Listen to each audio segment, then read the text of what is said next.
How our MC punched a dual-colored eye wolf, defeated a crazy cultist, a crazy lesbian cultist, and became the martial god. But let's start from the beginning.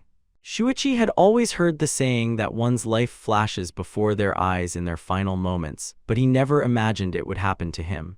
As his father lay dying, the man asked Shuichi to take care of his mother and sister. The memory shifted to his mother handing him a snack, telling him about her new job and reminding him to focus on his studies. Then he remembered his little sister, Isusa, holding a lollipop and promising to always listen to their mother. The scene shifted again, this time to school, where a bully crushed Shuichi's snack beneath his shoe. The bully demanded to know why he had dared to come to school while his friends held a girl in place.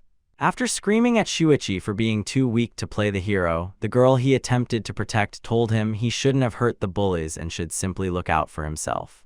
In the moment he glanced back at her, a truck barreled toward him, horn blaring. Shuichi froze, unable to react, watching the vehicle draw closer. His umbrella flew from his grip as he wondered if this was truly how he would die.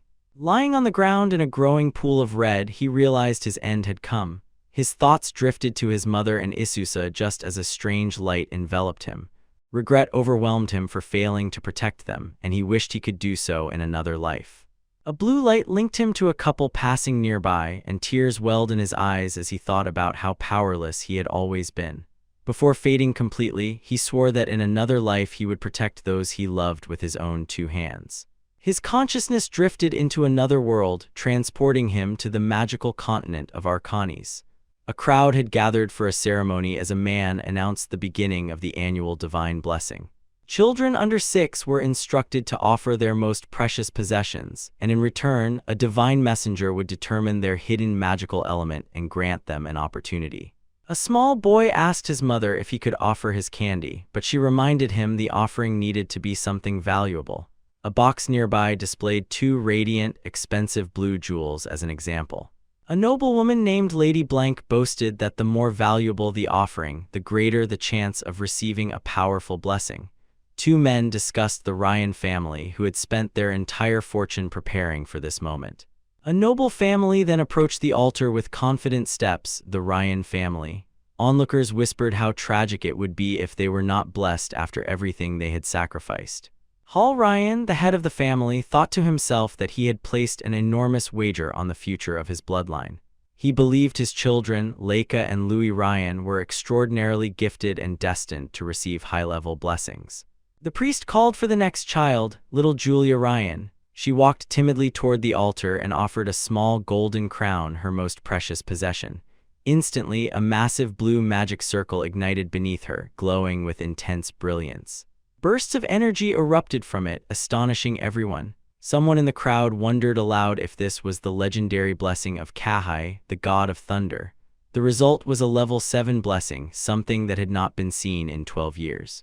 Her family rejoiced, believing this was proof the gods had chosen them. As the light faded, Julia stood bewildered, unsure of what had occurred. People whispered that her offering had been the crown of thunder, yet it wasn't valuable enough to cost a fortune. A man pointed out that one child remained, the one with the truly legendary treasure. Hall Ryan turned to his son Lucas, telling him it was his turn. Lucas nodded with confidence. A servant presented a box, asking him to accept the offering within.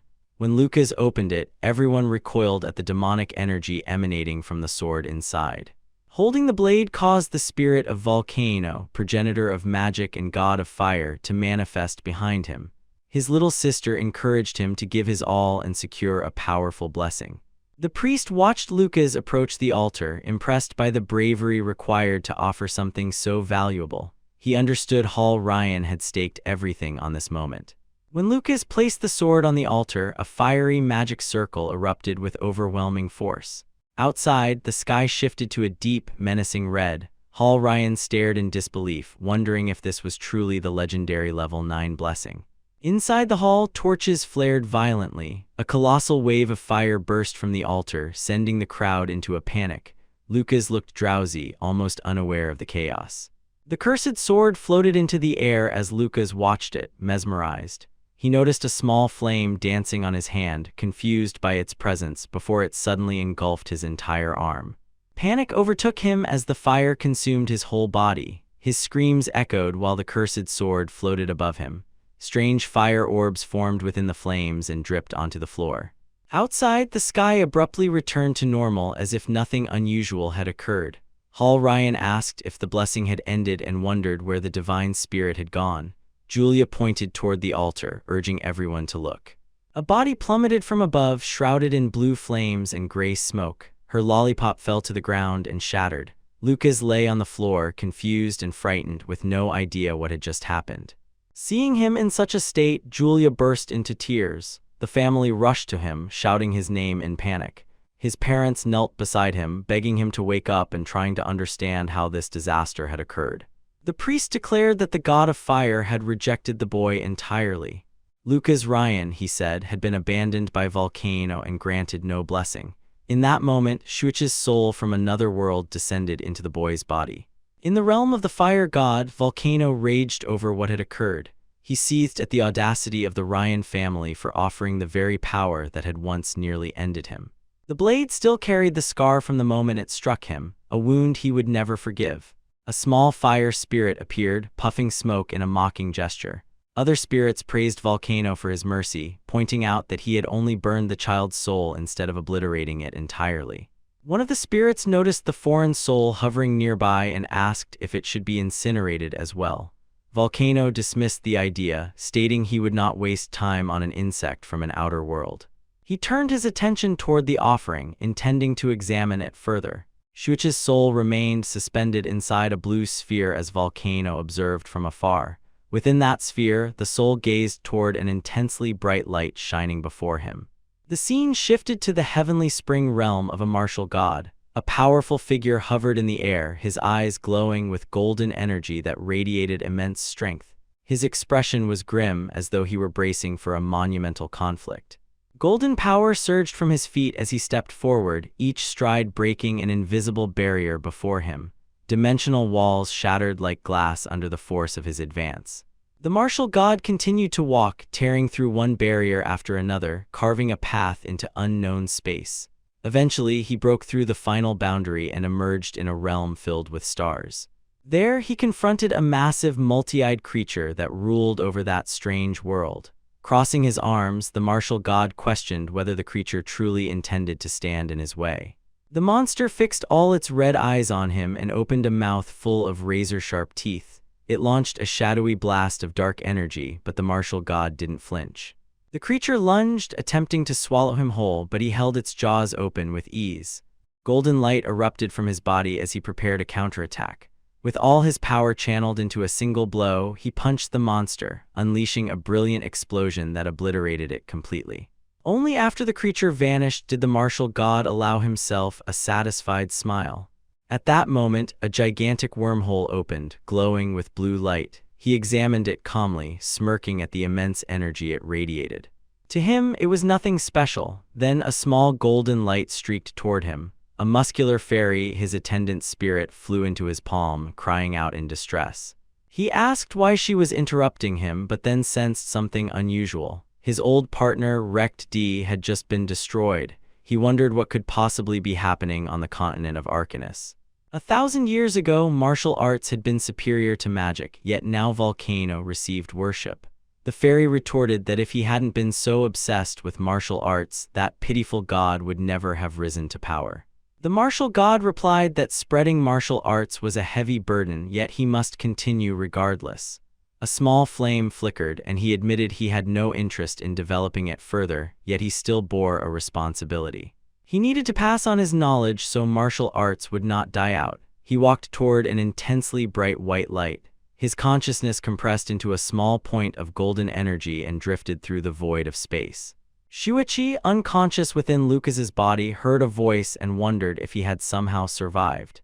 He opened his eyes to find himself in an entirely new situation, confused and unable to piece together the events around him.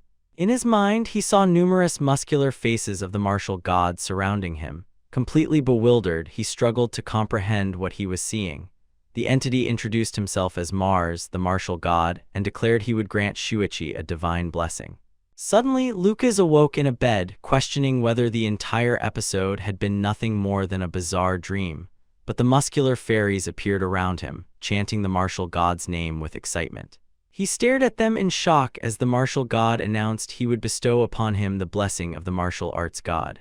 A beam of golden light shot through him, leaving him paralyzed as he received the level 9 martial god's blessing. The constraints limiting his martial arts training vanished entirely. When he finally sat up, he wondered what any of it meant, what a martial god level 9 even referred to. He remembered how absurdly muscular all the spirits had been, still baffled by everything. He thought about the truck accident and tried to understand how he could still be alive. Gradually, he pieced together the truth. Memories belonging to the original Lucas Ryan flooded his mind in a torrent. Shuichi laughed nervously, wondering if the gods were playing some kind of elaborate joke, yet the reality was clear. He had been reborn in a world of magic as a boy rejected by the gods. He thought of his mother and sister back in his previous life and realized they would be left with only insurance money. Looking at his hands, he still couldn't grasp the meaning of the martial god's blessing or martial arts in this world. At that moment, a pink and white lollipop rolled quietly into the room. He turned toward the doorway, uncertain who had left it. A little blonde girl stood there, eyes full of tears and face trembling with sadness. She burst into sobs and ran toward him, throwing herself into his arms. He embraced her gently as she cried, relieved that he was awake. She explained she had overheard people saying he would never wake up, and it had terrified her. Lucas reassured her with a warm smile, thinking to himself that this must be his new sister, Julia. But her face reminded him of Isusa, and he imagined the grief she must have felt in his previous world. Because of that, he silently vowed to protect the precious people in this new life. The sunlight outside fell softly upon a pot of yellow flowers, carrying a sense of hope. The scene shifted to a grand altar dominated by the statue of an angel. The figure appeared serene, but a strange aura began to seep out. Dark liquid trickled from the statue's eyes like tears of blood, and soon the entire figure was covered in it. A malevolent woman materialized before the corrupted statue. She declared that the presence of a detestable man had finally vanished from the world. She wondered aloud whether he had died or simply abandoned this realm. A snake emblem rested on her chest as she lamented the small amount of power she had left. Her dark hair drifted around her as she slowly recovered from her wounds. With a twisted smile, she proclaimed that without him standing in her way, the world would soon be hers. 9 years passed, bringing the story to the present day at the grand mansion of the noble Ryan family. Outside, a young man wiped sweat from his face with a white handkerchief while whistling. This was Lucas Ryan, Shuichi's reincarnated self, now older and stronger. He noted that the weather had finally cleared and assumed Julia must have finished her magic practice. Deciding to go find her, he suddenly felt the air shift. A thorny vine shot toward him from the side. He sensed the danger immediately and braced himself as the vine coiled around him, tightening until he hung immobilized in the middle of the garden. Annoyed, he recognized this childish trick instantly. As expected, his half-brother Jeremy emerged holding a staff, revealing himself as the attacker. With smug sarcasm, Jeremy greeted him while a nearby maid giggled at Lucas's predicament. Jeremy smugly reminded him that the backyard was reserved for the mages of the Ryan family. The thorny vines tightened further, causing Lucas sharp pain. With a cruel smirk, Jeremy threatened to break a few ribs to teach him a lesson.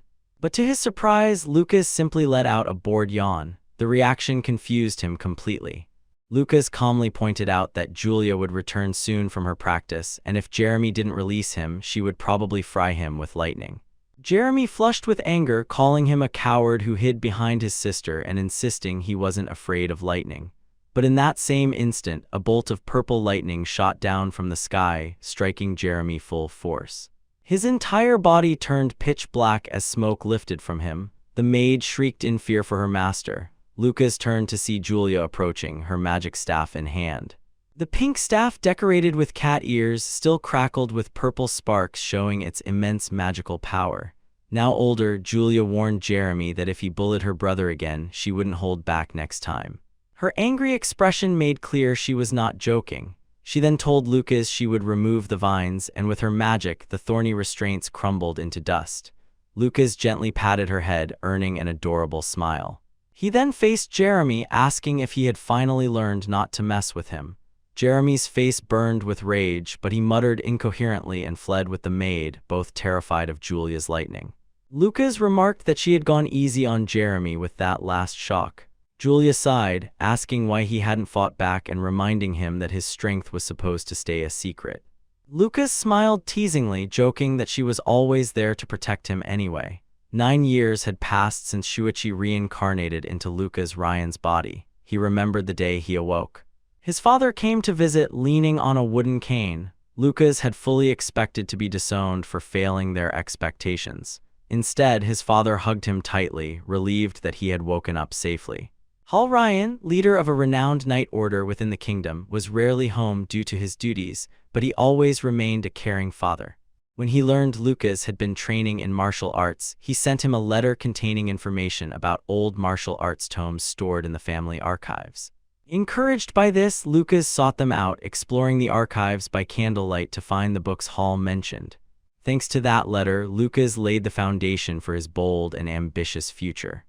2 maids complained about how he disappeared every day, running off to who knows where. One assured the other not to worry, he would be expelled from the family soon anyway for lacking magic.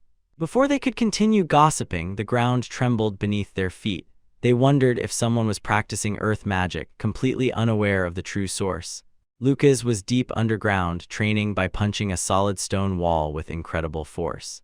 He stood inside a hidden cave he had excavated himself. He revealed that the hideout was located directly beneath his room and built entirely by hand. Spending 6 months digging it, he divided the underground chamber into 4 sections. A study area, a storage space, a training ground, and a simple bathroom with a cheap tub. Ever since completing the training area, he had practiced here in secret every day, pushing himself to grow stronger. After an exhausting training session, Lucas prepared for his medicinal bath. The purple water rippled with spiritual energy as wispy shapes rose from the surface, showing its potency. He relaxed into the tub, noting that the medicinal bath was the most effective method for strengthening martial arts practitioners. 3 years had passed since he began using the chaotic tempering technique.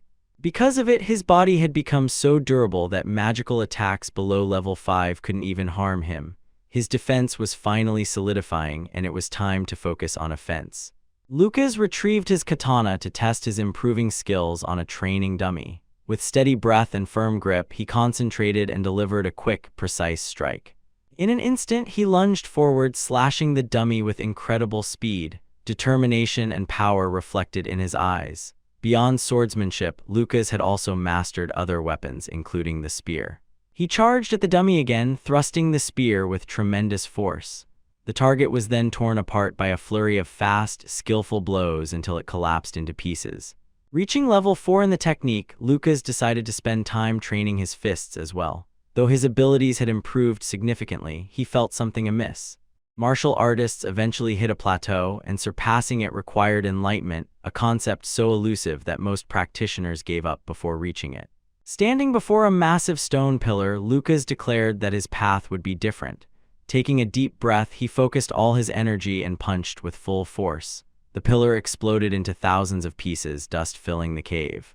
Amidst the debris, Lucas observed his work with confidence. His fist technique had reached level 5. He realized then that his levels only increased upward, never stopping, thanks to the limitless divine blessing he had received. There was no upper cap for his growth. A clock on the cave wall chimed midnight, reminding him that his father Hall was returning home tonight and the family was scheduled for dinner. Night had already fallen by the time Lucas emerged from his training chamber and returned to the mansion. He dressed and walked through the corridor toward the dining hall. Upon entering, he found his family gathered around the table for the special dinner. Hall noted that it had been half a year since they last saw each other and invited his son to sit. Lucas smiled and took his place at the table. Hall announced that Allen Academy was opening a martial arts department and had already enrolled Lucas. He encouraged him, acknowledging the challenge ahead but expressing complete faith that Lucas could pass the exam. Lucas thanked him while Julia ate calmly beside him. Lucas reflected that he needed to grow stronger to protect what mattered, but without drawing too much attention. Looking at his hand, he considered how to balance his power without causing trouble. Lucas sat at the table, contemplating how to manage his strength without alarming anyone, when his sister suddenly raised her hand, declaring that she wanted to attend Allen Magic Academy with him. Their father immediately objected, insisting she was too young. but Julia countered without hesitation, explaining that the elite class imposed no age restriction. She then presented the official letter she had already received, an offer from the academy itself. Intrigued, Hall took the letter from her hands to verify its authenticity. His eyes widened in approval as he read, and he praised Julia proudly, remarking that her reputation as a prodigy had already reached the renowned Allen Academy. Julia positively glowed with excitement, while Jeremy watched everything from the side, simmering with jealousy. The blonde boy wondered aloud why Lucas, of all people, was receiving such special treatment, and how it would affect his own position in the family. Just as his resentment reached its peak, a hand in a purple glove rested gently on his shoulder, attempting to calm him. Startled, Jeremy turned to see a serene woman standing behind him, Jessica Ryan, his mother. With quiet confidence, she advised him not to concern himself with Lucas. A faint, malicious smile curled on her lips as she added that there was no guarantee Lucas would even pass the exam. The subtle venom in her tone revealed that she was already plotting something behind the scenes. A week passed. On the day of their departure, the family gathered at the gate to see Lucas and Julia off. Their mother fussed lovingly over them, urging them to take care of themselves and promising to visit with their favorite pudding. She handed each of them a gold coin as a good luck charm. The coin, she explained, belonged to the ancient Buon dynasty, which had unified the world 10,000 years ago. Their father added that the coin bore the image of the first emperor, Mars, on one side and his weapon on the other. Lucas immediately recognized Mars's face, the very same muscular spirit who had bestowed his blessing. His parents urged him to keep the coin close at all times. Lucas felt deeply moved. He had been fortunate enough to have a loving family in his past life and an equally wonderful one now. With heartfelt goodbyes and warm smiles, the siblings climbed into their carriage and set off for the academy. Hours later, as the sun dipped below the horizon, the coachman Foron announced that they would make camp for the night. Under the full moon's light, the group settled safely in a clearing. If they left early the next morning, Foron explained, they would reach the city of Daku, home to the academy. Julia immediately perked up. She asked if Daku had anything interesting to offer, and Foron eagerly explained that the city was famous for its annual magical dodgeball tournament in the spring. He added that it was also a paradise for food lovers, boasting countless delicious local dishes. Julia's mouth watered at the description, and Lucas teased her when a tiny droplet of drool appeared at the corner of her lips. But then Lucas suddenly tensed, sensing something wrong. His expression hardened, alert and wary. His heightened senses detected 12 horses and 13 individuals racing toward them at high speed. He asked Foron whether this forest was known for bandits. Despite the coachman's uncertainty, Lucas trusted his instincts. His training had sharpened his senses, and he knew he wasn't imagining things. He warned the group to prepare. The others looked confused. They heard nothing but the ambient sounds of the forest. Yet one of the guards unsheathed his sword, choosing caution over complacency. Foron shouted for everyone to arm themselves just before the bandits burst from the tree line, charging at full speed. The guards were stunned. Lucas had predicted the attack with frightening accuracy. The bandit leader laughed triumphantly at having found more prey, while one of his men complimented him for being right.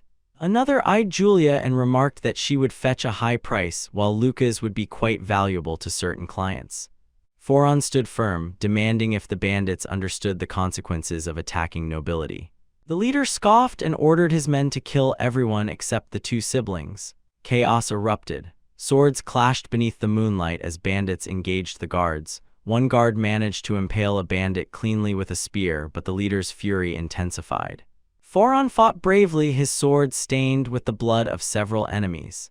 He turned to Julia, urging her to leave the rest to him before charging forward with gritty determination. He shouted for Lucas to take Julia and run. But an agonized cry suddenly pierced the forest. A bandit mage unleashed a powerful fireball, incinerating the guards in a single devastating blast. Foron watched in horror as flames engulfed his comrades. The revelation that the bandit leader was a mage filled him with dread. With no time to waste, Foron screamed for Lucas and Julia to flee. But in a single careless moment, the coachman was struck by a brutal blow, and a spray of crimson filled the air. Lucas shouted Foron's name in anguish as the injured man collapsed to his knees, surrounded by enemies. The bandit leader threatened to burn Foron alive as punishment for killing his soldier. Even wounded, Foron forced himself upright, swearing he would protect the young masters even at the cost of his life. Lucas knew Foron was outmatched, utterly powerless against magic. He clenched his fist. There was no longer any point in hiding his strength. The man who had shown him such kindness had become like family. He told Julia to hide, warning her that the situation was far too dangerous. She nodded fearfully and begged him to be careful. With a determined gaze, Lucas sprinted toward the battlefield. Meanwhile, Foron was being overwhelmed by multiple attackers at once. Exhausted, bleeding, and out of breath, he collapsed again. The bandit leader raised his sword for the final strike. Before it could land, a shadow flashed between them, blocking the blow. Golden projectiles streaked across the battlefield, each striking a vital point with uncanny precision. One after another, the bandits fell instantly. As the dust cleared, Lucas's hand glowed with radiant golden energy. He remarked that training had been a good idea. Weak bandits like these were nothing to him. The bandit leader was horrified. Sweat dripped down his forehead as he realized all his men had fallen in an instant. Enraged, he raised his staff and unleashed a massive fireball toward Foron. The coachman, too weak to move, accepted his fate with a peaceful expression, grateful that the siblings would survive. He whispered his thanks to the heavens, but Lucas materialized before him, extending his hand to intercept the fireball. With a swift motion, he redirected it far into the forest. Foron stared with tears in his eyes, unable to believe what he had witnessed. Trembling, he called out to the young master, overwhelmed by the sight of Lucas saving him. The bandit leader was equally stunned, unable to comprehend how his magic had been nullified so effortlessly. Despite his fear, he attempted another spell, but Lucas's eye gleamed as he declared that the fight was already over. In a blur, Lucas dashed forward and delivered a luminous punch. The impact sent the bandit leader flying, a shockwave rippling through the battlefield. Foron gasped in awe, asking how Lucas had done such a thing. Lucas answered with a confident grin, joking that he must have a natural gift for martial arts. Before either of them could celebrate, a dark aura spread from the fallen leader's corpse. A skeletal creature with razor-sharp claws and glowing purple eyes rose from the ashes. With a grotesque skull and a sinister purple orb deep in its chest, the monstrous undead roared and prepared to attack. Lucas stood protectively in front of Foron, realizing Julia must not see this abomination. The creature lunged, slashing with its claws, but Lucas leaped over it easily. He descended with a powerful punch of light aimed at its head. The blow connected, but the creature unleashed a wave of dark red energy in retaliation. Chains of corruption burst from the ground, wrapping around the corpses of the fallen bandits.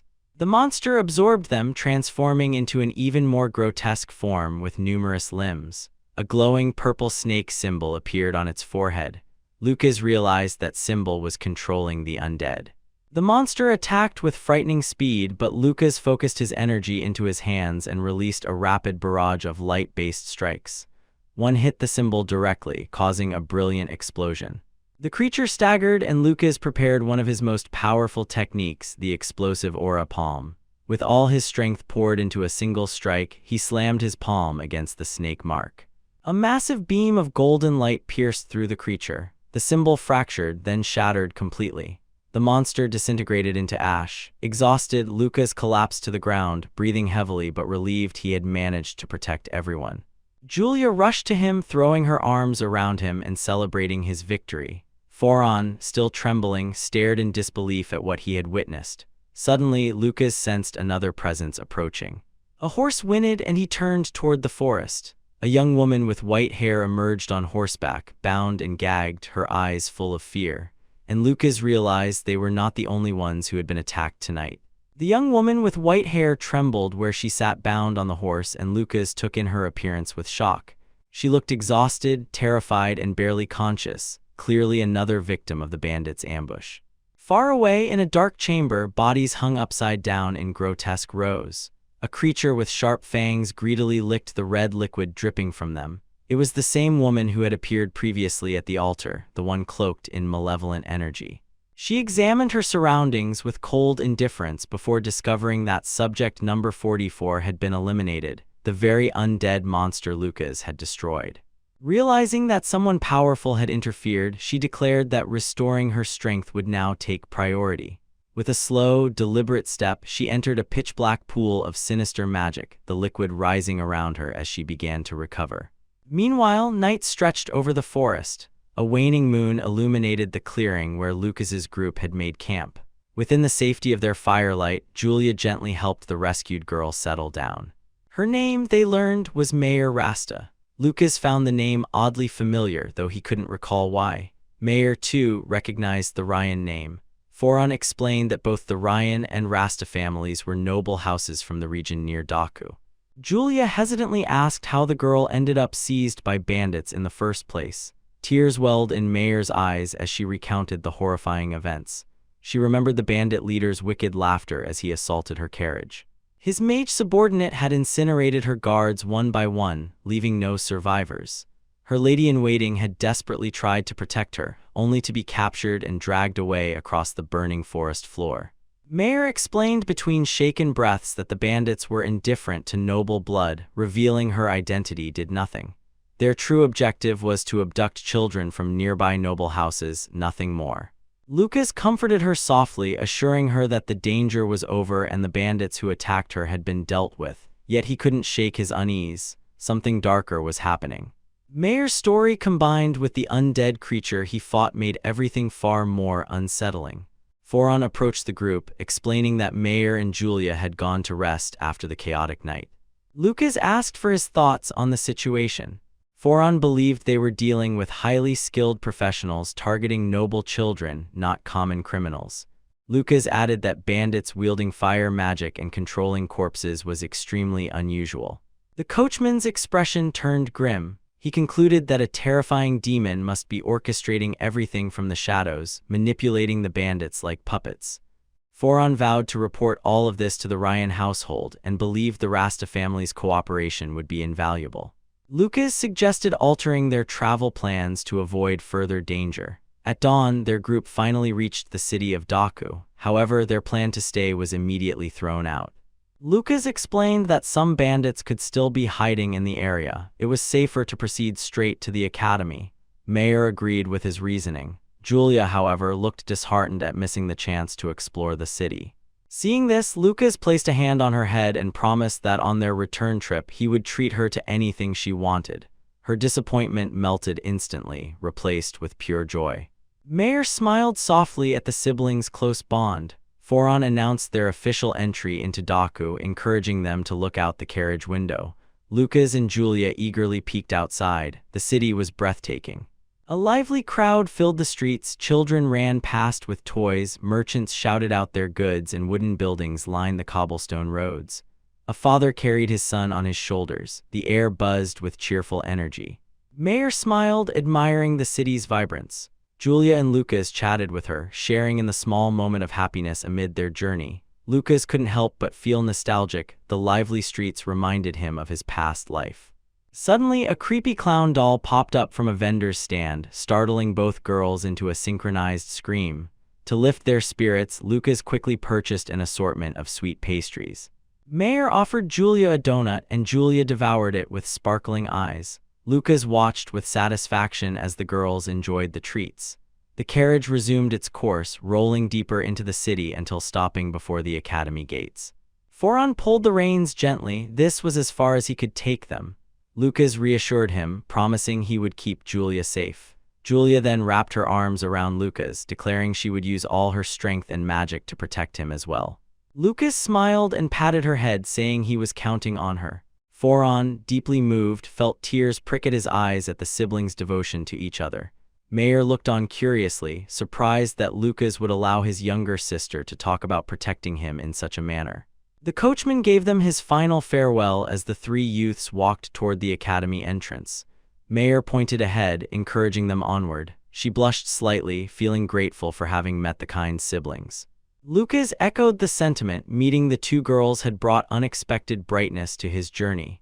Just then, Lucas remembered something, and Foron appeared beside him one last time to clarify the situation.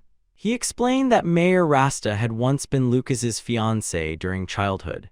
The engagement had been arranged but dissolved after the divine ritual exposed Lucas as having no magical talent. Allen Magic Academy was one of the three most prestigious institutions in the Carmen Empire, located right here in Daku. First-year students underwent an examination a year after enrolling to be sorted into departments. Exceptional students could graduate early, and those who passed the certification exam could graduate immediately, even before the full 6-year curriculum. The siblings observed the large crowd of students preparing for the academy's admission exam. Julia grew sad upon realizing she couldn't take the exam alongside her newfound friend. Lucas gently explained that Mayer had already completed her exam and was safely reunited with her family. He encouraged Julia to focus on her own exam, reminding her that if everyone passed, they would be able to see each other every day. That simple reassurance brightened Julia's mood immediately. The siblings' appearance drew attention. People whispered about Julia's beauty and wondered if she was also taking the exam. They also commented that Lucas looked surprisingly handsome. One boy jealously muttered that he wished he had such an adorable younger sister. As the crowd gathered, a woman with striking purple hair approached. Julia's eyes widened as the woman introduced herself, Mina, the vice president of Allen Magic Academy's student council. With a gentle smile, Mina asked if Julia had snuck in to follow her older brother. Julia denied it firmly and announced she was there to take the exam as well. Mina realized instantly that Julia was the same girl who had received an elite class invitation. She knelt to confirm Julia's identity, Julia Ryan of the noble Ryan house. Julia asked in surprise how Mina had known her name so easily. Mina invited Julia to the registration area but completely ignored Lucas, who stood right beside her. Julia frowned and pointed out that her brother also needed to register. Mina blinked, startled, realizing she had entirely overlooked him. Lucas muttered irritably under his breath that mages were ridiculous. In his mind, they believed themselves superior, but to him, they were nothing but tiny insects. Weaklings like Jeremy and the undead monstrosity were no match for his martial strength. He grumbled that he was only here out of respect for his parents. Mina overheard part of it and grew flustered, apologizing as she confirmed his identity. Lucas tried to hide his irritation. Seeing she didn't look down on him, he followed as she guided them toward the examination hall. Inside the vast chamber, students gathered in anticipation of the exam. Mina used magic to distribute emblems and instructed everyone to register with a council member. She explained that the emblem numbers corresponded to each student's exam order. The exam would consist of 3 parts: measuring magical potential, testing elemental compatibility, assessing destructive power. Lucas asked if the process was identical for the martial arts department. Mina confirmed it was. Lucas sighed.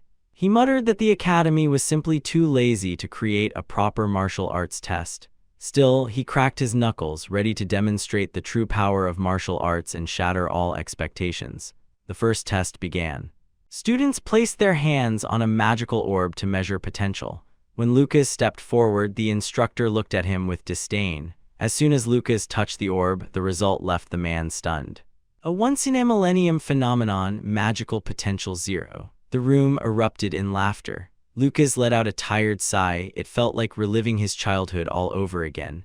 When it was Julia's turn, Lucas encouraged her not to hold back. She gripped the sphere tightly. Golden light exploded from it, blinding the entire hall. A beam shot upward, illuminating the ceiling as students stared in disbelief. The number 10 materialized in brilliant gold, the absolute maximum magical potential. Students whispered in awe, declaring her a prodigy among prodigies. Julia looked delighted and ran to Lucas, asking if she had done well. Lucas praised her proudly, saying that with talent like hers, she would one day become a great archmage. Envious students mocked him but fell silent when a friend hushed them. Lucas simply thought to himself that everything was going according to plan. As long as Julia shone brightly, he could enjoy a peaceful school life. Lucas felt a quiet satisfaction knowing that all his planning and hard work to enhance Julia's talent were finally bearing fruit. He had secretly used the mage's consecration ability to amplify her magical potential, and now the results spoke for themselves. As the instructor announced the next test, the students moved toward the spirit cabin, a grand hall with a glass ceiling that filled the vast space with gentle sunlight. Lucas and Julia walked hand in hand toward the center of the hall, where numerous blue elemental pillars stood in a large circle. The room was alive with magical spirits of different shapes and elements, fluttering effortlessly around the pillars. The moment Julia stepped inside, every spirit in the hall turned toward her. As though irresistibly drawn, they flocked around her, swirling in circles with cheerful voices and gleaming trails of light. Students gaped in disbelief, marveling at the sheer variety of spirits responding to her presence. One student grumbled that he couldn't attract even a single wind spirit. Lucas smiled quietly to himself. Julia possessed maximum compatibility with every element, and the spirits could sense it. He was relieved knowing his special ability was safely boosting her potential without drawing suspicion. When the instructor announced Julia's score, an astonishing 9.6, the highest recorded, admiration and envy filled the room. Students surrounded her with praise, eager to befriend her. Overwhelmed by the sudden attention, Julia panicked and fled into Lucas's arms, clutching his clothes tightly. He gently asked what frightened her, and she whispered that everyone's stares scared her. Lucas comforted her softly, explaining that geniuses always attracted attention and she would eventually have to get used to it. Julia nodded against his shoulder, declaring she needed to grow stronger to protect him. Lucas realized that strengthening her mental resilience would be just as important as improving her magic. Nearby, two students whispered about Julia's incredible performance. One muttered that her brother was useless, reminding his friend that Lucas's compatibility score had been 0. They recalled how all the spirits had fled from him as if disgusted by his presence. Another student mentioned witnessing a bizarre moment. One of the fire spirits had torn its own arm off after the second test, nearly scaring him to death. His friend dismissed it, chalking it up to nerves. Lucas overheard everything, becoming thoughtful. He couldn't believe someone had witnessed what happened. He remembered how the fire spirits reacted to him. Their connection to the fire god made them especially hostile toward the martial god's successor. As he left after the second test, he had warned one spiritedly, only for the little creature to spit fire at him. Lucas flicked a pebble at it in retaliation, knocking it down. Now he muttered that a mere servant of the fire god shouldn't dare act superior. Taking Julia's hand, he calmly guided her toward the final portion of the exam. She told him she would be fine as long as he didn't use his full strength. He smiled, saying he planned to let her protect him as always. The destructive power test took place in a large arena filled with metal dummies forged from a special enchanted alloy. Students whispered among themselves, certain no child could possibly break one. Lucas examined them with interest, thinking they looked sturdy enough to test his level 6 technique. He was excited to try such high-quality equipment. Suddenly, a student shoved him aside to cut the line. Before Lucas could react, a short-haired girl barked at the offender, ordering them to the back. Her eyes glowed with an intimidating red light, and her aura frightened everyone nearby. Positioning herself in front of Lucas and Julia, she exuded a terrifying presence. She stared directly at Julia, asking if she was the one who scored 9.6. Intense fury flared in her eyes as she glared at the small girl. Terrified, Julia hid behind Lucas, calling his name with a trembling voice. Lucas stepped forward protectively, asking who the dark-haired girl was and what she wanted. She introduced herself as Awa Miranda, granddaughter of the powerful Duke Miranda. Lucas recognized the crest instantly. The Miranda family was one of the Empire's 3 great houses. His own mother, Catherine, had also come from the Miranda lineage, meaning Awa was his maternal cousin. Confused, Awa declared she had never heard of him. Lucas calmly explained that they were cousins, asking her not to glare at him so intensely. Awa's face twisted with anger. She had never been told she had a cousin and accused him of arrogance. Swearing she would humiliate him, she unleashed a spell, a mental control designed to force him to undress. Lucas didn't move an inch. His mocking smirk revealed her spell had absolutely no effect on him. Awa froze, stunned. She had no idea how her magic had failed. Lucas taunted her upbringing and told her weak magic was useless against a martial artist. The instructor then called Lucas's name and he headed toward the dummy. Before leaving, he told Julia not to show off too much during her test. Awa turned her fury toward Julia instead, vowing to take the top spot from her. Lucas saw a magical screen display the rankings, Julia in first place, Awa in second. For the sake of a peaceful school life, he realized he couldn't let Awa overtake Julia. He handed Julia a piece of candy. She popped it into her mouth and immediately made a disgusted face. Lucas patted her back as she swallowed the bitter pill. She protested that it wasn't candy at all. Lucas apologized, explaining it was a special magic potion made from rare ingredients. The instructor called Lucas again and he stepped up to the metal dummy. He asked if he could simply strike without magic. The instructor agreed indifferently. Students scoffed, predicting he'd break his hand. Julia glared at them, itching to retaliate, but remembered her brother had told her to behave. Even Awao was curious now, remembering how her mental spell had failed. Lucas's blow came faster than anyone could follow. He stomped the ground, concentrating his power. His eyes glowed. In one instant, he appeared before the dummy. With a punch engulfed in blazing golden energy, he struck the metal target. The arena shook. The dummy shot backward like a cannonball, smashing into the wall and crumpling under the force. When the dust settled, the dummy lay completely destroyed. Gasps spread throughout the arena. Owa stared wide-eyed. His speed was comparable to high-level wind magic, and the golden glow signified devastating power. She realized she might be the only one who truly understood his strength. The instructor congratulated Lucas, astonished. It had been 10 years since a dummy had been broken. Julia flashed him a proud peace sign. Lucas smiled, thinking he had concealed enough of his true power to avoid trouble. But soon everyone's attention shifted to Julia's turn. She gathered immense energy, her staff crackling with purple lightning. A purple magic circle formed beneath her feet. With a thunderous shout, she unleashed red lightning, the second strongest type. The dummy glowed red as her attack blasted it. Students were stunned. Julia collapsed afterward, confused. She had only ever been able to use purple lightning before. Lucas scratched his nose innocently. He knew the potion he gave her temporarily amplified her abilities. He thought about how rare the mage essence elixir was, an elixir only he and the Minister of Martial Arts knew how to refine. If anyone discovered this, it would be a massive problem. As sunlight warmed the academy grounds, Julia and Lucas waited for the results. Julia complained about the wait, and Lucas told her to be patient. Mina approached with the results and congratulated them. Julia cheered upon hearing she placed first in the elite class.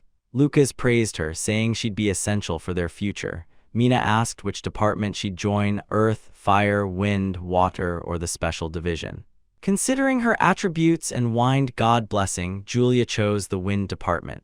Mina was delighted and escorted Julia to the female dormitory. Lucas headed to the martial arts dorm. Julia remained the star of the rankings. Owa seethed, swearing she'd take first place someday. Upon arriving, Lucas found the martial arts dorm to be an old, decrepit building, perfect for a quiet life, he thought. A cheerful white-haired boy greeted him, Kai Tui, his new roommate. As they filled out forms, Kai praised Lucas's strength, but Lucas brushed it off as luck. A staff member handed them keys. Kai was ecstatic to share a room with Lucas. Inside the filthy dorm, 2 more roommates were already present, Collins and Sharp. Kai recoiled in horror at the room's moldy walls and decaying furniture. A spider made him shriek. Assuming he was a pampered noble, the others smirked, but their eyes widened when Kai pulled out a gleaming gold coin. He offered it to whoever cleaned the whole room. Lucas watched, shocked at his generosity. As the others worked, Lucas wondered how no one warned him he'd be living in a dump. After an hour, the room sparkled. Kai proudly handed out the reward. Despite his dramatic personality, Lucas found him strangely likable. A staff member arrived with their uniforms, telling them the entrance ceremony was about to begin. Kai stared in horror at the worn-out uniform. Lucas mentioned the school's request system. They could ask for better treatment if needed. Kai immediately leapt out the window to investigate, leaving Lucas speechless. At the ceremony hall, a massive statue of a witch stood at the front. Lucas entered confidently. He spotted Julia in the elite front row seats wearing her elegant white and gold uniform. Lucas took his place in the back row, unfazed. It suited him perfectly. Magic candles ignited with golden flames. A lotus of fire formed in the air and a boy floated above it. The student council president, Theodore Falamal, a level 6 mage. He announced the academy's point system. Points could be exchanged for anything from rare books to magical beasts, but normal work earned very few. The last method to earn points: monster hunting. A mountain range filled with beasts lay behind the academy. Lucas clenched his fist, excited. It was the perfect training ground. Late that night, incense ensured everyone slept deeply. Lucas slipped out of the dorm, leapt over the academy wall, and entered the dark forest. Shadow creatures attacked immediately. Lucas dodged and countered, striking a giant purple frog with overwhelming force. Its horn shattered and the creature collapsed. Lucas harvested the horn, valuable for potions. He needed points. He needed the martial god's legendary books, and this mountain was only the beginning of his true training. The mountain range stretched before Lucas, dense with shadows and moonlit mist. He scanned the landscape calmly, deciding he needed to locate the monsters quickly. Activating one of his martial abilities, his right eye glowed with golden brilliance. Ripples of golden leaves radiated outward, sweeping through the forest and mapping the presence of every creature nearby. A distorted shape soon materialized in his perception, a giant rat with red eyes, razor-sharp teeth, and a back covered with poisonous spines. Without hesitation, Lucas struck it with a swift hand chop. The creature fell instantly as Lucas coldly told it to sleep. A level 2 bat swooped from above, but one punch silenced it mid-flight. Moments later, a level 3 magic panther appeared, only to be defeated just as easily. Explosions echoed through the trees as Lucas dismantled every monster he encountered with astonishing speed and efficiency. When the forest finally fell silent, Lucas smiled, satisfied with the mountain of materials he had gathered for both elixirs and academy points. But the quiet troubled him. He crouched and touched the ground, nearly no traces of other beasts remained. Something powerful had driven them away. To confirm his suspicion, Lucas sat cross-legged, activating his perception again. The ability guided him along a desolate, eerie path through the forest until he reached the mouth of a pitch-black cave. A heavy, oppressive energy seeped from its depths. From the darkness, a giant wolf with glowing purple eyes snarled at him. Lucas did not flinch. The bluish smoke flowing from the cave signaled he had finally found his target. Moments later, the true creature emerged, a massive wolf with white fur, red paws, and an aura of both frost and flame. A rare level 6 fire and ice wolf. Lucas smiled in excitement. He charged straight into battle. His first strike collided with the wolf's paw, but the beast barely reacted.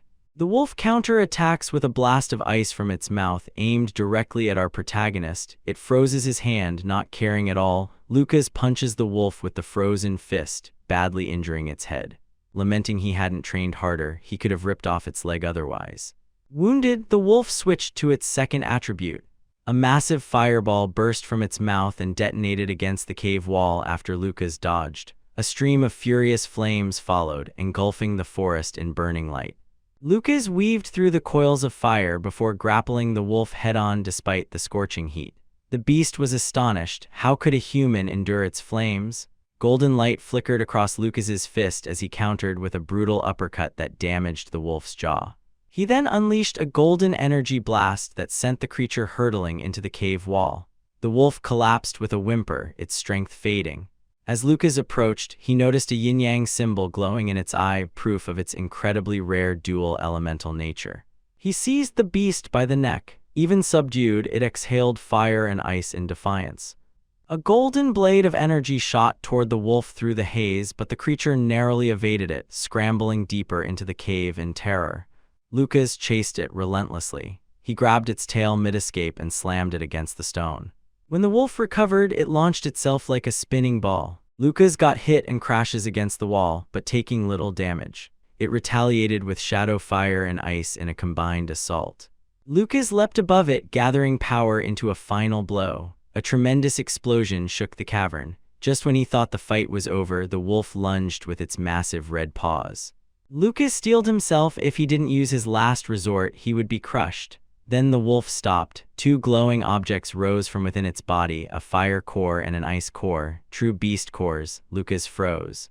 Beast cores were the crystallized essence of magical beasts, and this creature possessed two. Powerful beasts never submitted to humans, and yet this wolf was offering itself. He realized the truth.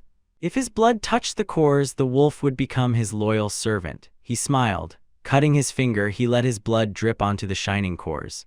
Brilliant light burst through the cave as the wolf swallowed them and kneeled in acknowledgement of its new master. When the light faded, the cores fused within the wolf's body, transforming it. A voice echoed in Lucas's mind, the wolf speaking directly to him. He was startled but quickly understood. The bond had granted them telepathic connection. He named the wolf All, and the creature accepted joyfully. Lucas wondered if this meant the entire territory was now his. Understanding his thoughts, All nudged him and beckoned him deeper into the cave. They navigated through the darkness until arriving at the wolf's hoard, piles of monkey bones, gemstones, and rare minerals. Lucas's jaw dropped, but the wolf insisted this wasn't the true treasure. Then it revealed its real collection, multiple level 3 beast cores and 2 more level 6 cores from defeated beasts. Lucas was stunned. He rewarded all with an elixir. Golden light washed over the beast as it recovered and stood proudly. Lucas instructed it to guard the treasure. All accepted its first mission with enthusiasm. Morning came. Lucas sat in class, yawning after staying awake the entire night cataloging his new riches. Despite the lack of sleep, he wasn't tired thanks to the tranquility incense. He muttered that all had kept pestering him while he worked. The clock chimed, students waited nervously, the professor was nowhere to be seen.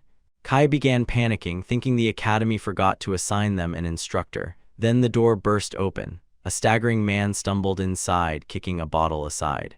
He complained loudly about drinking too much, then slammed a book onto the desk. The students recoiled. This was their professor. Lucas and Kai stared in disbelief.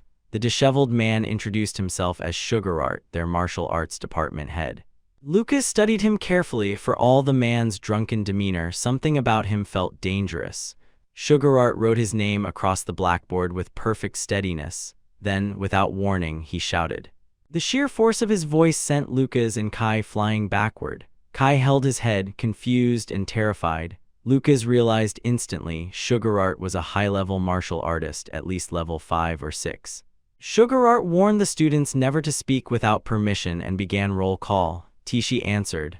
Lucas answered. Collins answered. The professor then announced he had forgotten the textbooks and ordered Tishi to retrieve them.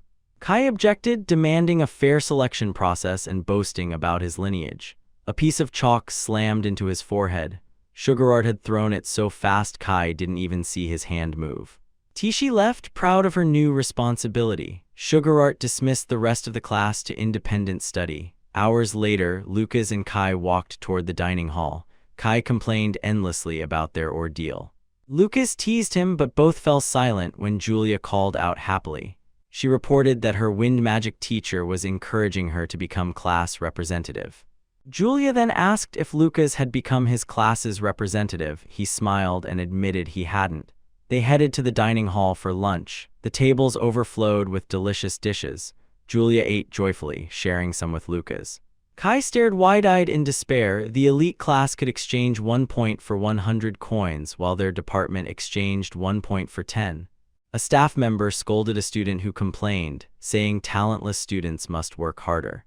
Julia offered Kai some food to comfort him, and he cried gratefully. Maya, the white-haired girl they rescued, appeared with a smile. Julia invited her to eat, but Maya declined and offered cookies as thanks.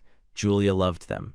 Lucas complimented her baking, and Maya blushed. Kai begged for a cookie, and Lucas reluctantly shared one. Maya departed cheerfully. Lucas yawned, thinking the dining hall was always trouble. Mina approached, asking if they were enjoying their meal. She leaned close to whisper Lucas's name shyly. Before she could say more, Theodore, the council president, floated past using fire magic. Lucas clapped sarcastically. Later, Sugar Art drunkenly wandered past them, causing a bottle to fall. Lucas noticed and wondered where the professor was heading. Sugar Art walked to the clock tower with tears in his eyes. Inside, a meeting awaited him. The other professors debated the upcoming beast taming tournament. A man in a green suit insisted the martial arts students be excluded. Sugar Art slammed the table, angered by the discrimination. Linda, the blonde professor, agreed with him, insisting on equal treatment. Other professors sided with her. The green-suited man relented begrudgingly. After the meeting, professors questioned Linda, asking if she was sure about supporting Sugar Art. With a confident smile, she recalled the words she once heard. A coward who cannot overcome adversity has no right to call himself a martial artist. Back in the classroom, Sugar Art announced that the tournament would take place in 6 days and declared he would ensure every student could defeat a beast. Outside, martial arts students sparred intensely. Tishi demonstrated exceptional skill with a powerful kick that impressed Lucas. He noted she was the strongest in class after him. He joined the sparring session and quickly defeated his opponent. After training, students collapsed in exhaustion. Kai revealed he'd made a deal with Collins to earn points, bragging until Lucas rested a heavy hand on his shoulder to silence him. Night fell. Lucas returned to the mountain with all. He roasted meat over the fire, thinking training time was precious. He also worried about Mina's interest in Julia. He couldn't afford to let his guard down. All drooled at the meat until Lucas fed him. Lucas admitted having a beast companion wasn't so bad. He promised he wouldn't hurt all during training, a promise that didn't survive the night. Meanwhile, back at the Ryan household, Catherine sat alone under the moonlight, sadness weighing on her. Hall approached, placing a gentle hand on her shoulder. He asked if she was thinking of the children again, and Catherine admitted she could hide nothing from him. Hall smiled gently, reminding her that their children's classes must have already begun at Allen Academy. Catherine tried to smile, but tears of worry gathered in her eyes. Hall offered to take her to visit them soon. Overcome with joy, she thanked him, her eyes shining as she imagined reuniting with her children. The scene shifted to Count Grindu's estate, where a secret cult meeting was underway. A barefoot woman walked gracefully toward a circle of hooded figures whose masks hid their identities. Their glowing red eyes and sinister smiles revealed their allegiance to something malevolent. A green-haired woman greeted Jessica, Jeremy's mother, inviting her to join the gathering. Jessica sat among them as the cult leader unveiled her newest creation, the Jade Dream, an alchemical potion of immense potency. Jessica accepted a goblet filled with the vivid red beverage. The leader sliced her own arm, letting blood drip into the drink as if the pain delighted her. A cult member added another mysterious ingredient, and the leader encouraged the group to enjoy the mixture. Jessica hesitated, staring into the goblet as the liquid shifted unnaturally on its own. Nearby, a woman wondered aloud how an 11-year-old girl could have defeated the Black Wind group. The leader explained with a twisted smile that Julia was the combined prodigy of the Catherine and Miranda bloodlines. A mere level 7 mage had no business overpowering one of their units unless she was extraordinary. The leader then leaned toward Jessica, biting her lip cruelly before asking whether her son's ambitions would amount to anything. With a finger beneath Jessica's chin, she questioned whether Jessica truly wished to eliminate Catherine and Julia in order to rise to the rank of Baroness. Jessica nodded eagerly, asking what she needed to do. Smirking, the leader prepared to give instructions. A purple magic circle materialized on the floor as she activated a spell, her eyes glittering with sadistic delight. The scene returned to the academy at dawn. Tishi commented that another day of combat training awaited them. Students groaned in pain, blaming Professor Shiger for the soreness. Tishi encouraged them, insisting that pain was essential for strength. Lucas and Kai claimed they felt no pain, but Lucas knew Kai's stamina came from the sleep incense he had used the previous night. Tishi observed the 4 strongest students with admiration. They were enduring the training remarkably well. Kai then challenged Lucas to a spar. His punch was easily blocked and Lucas countered with a precise palm strike. Kai grinned, admitting Lucas wasn't half bad in close combat. Lucas returned the compliment calmly. Suddenly, Lucas sensed he was being watched. Across the courtyard, an old man with long white hair meditated under a tree. Lucas wondered if the old man was the one observing him. At that moment, Kai took advantage of his distraction and tried to punch Lucas. Lucas simply dodged, and Kai fell with his face on the ground, telling Lucas not to get distracted while the fight wasn't over. The MC agreed, and Kai stood up again. The old man chuckled quietly and walked away. A woman approached him, addressing him as Lord Atani. He replied that he was simply taking a stroll and remarked the young man he had observed was fascinating. Atani had sensed Lucas hiding his true power. He promised to remember his name.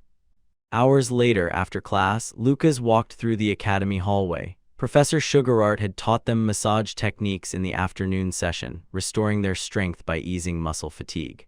Lucas planned to continue his own secret training afterward. He visited the academy's magic materials shop to buy supplies. The building's size impressed him. It felt like a whole shopping mall. Everything was priced in points.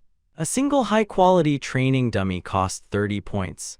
Lucas resisted the urge to buy expensive equipment. He didn't want to rely on Julia's points. He decided to buy only a magic bath potion. At the counter, the clerk was asleep.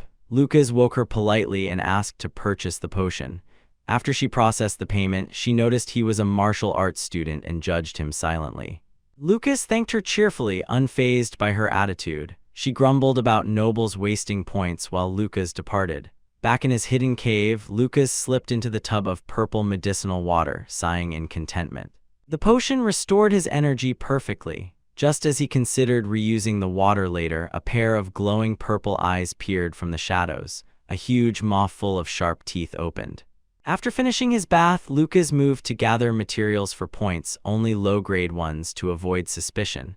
A noise made him turn sharply. All was eagerly drinking the leftover bathwater.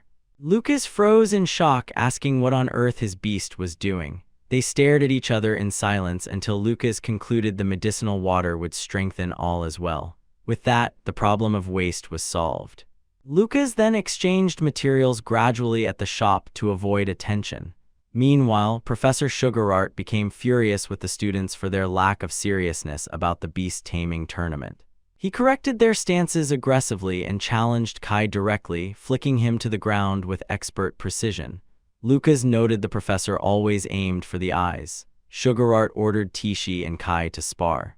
Kai bragged arrogantly, but Tishi remained calm. She launched into a rapid combination of kicks and punches, overwhelming him instantly. Her water technique left Kai stunned.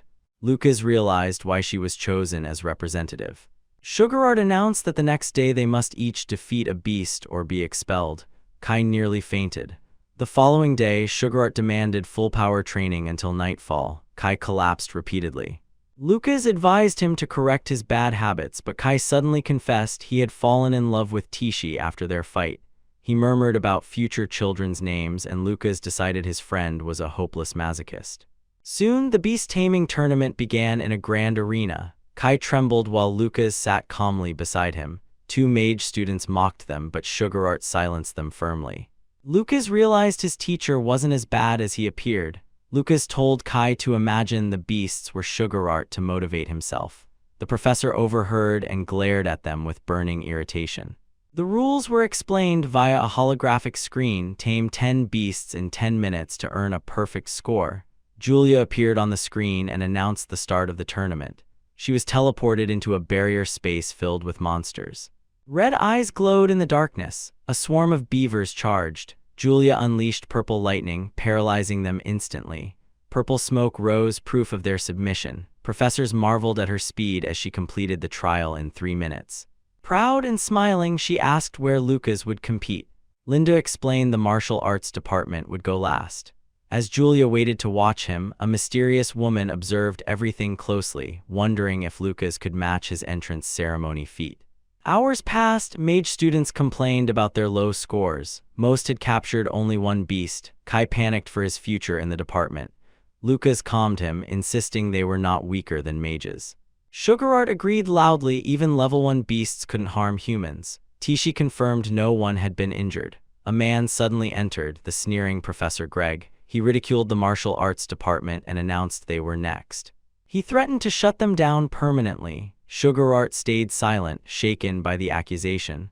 Lucas glared, reminded of bullies from his past life. Standing up, Lucas declared himself the department's strongest and said he would go first. Sugarart offered to send someone else, but Lucas refused firmly, eyes glowing with resolve. His classmates erupted with newfound pride, shouting that they would prove themselves. Inside his arena, Lucas sprinted among monsters. He avoided magical perception circles and summoned a blue aura, borrowing all's power through their shared soul. In the cave, all chewed a bone, confused why his powerful master needed his abilities. Inside the arena, a massive spectral wolf paw formed behind Lucas as he struck. Weak monsters fled in terror. Suddenly, a giant level 3 owl descended, a beast strong enough to frighten all others.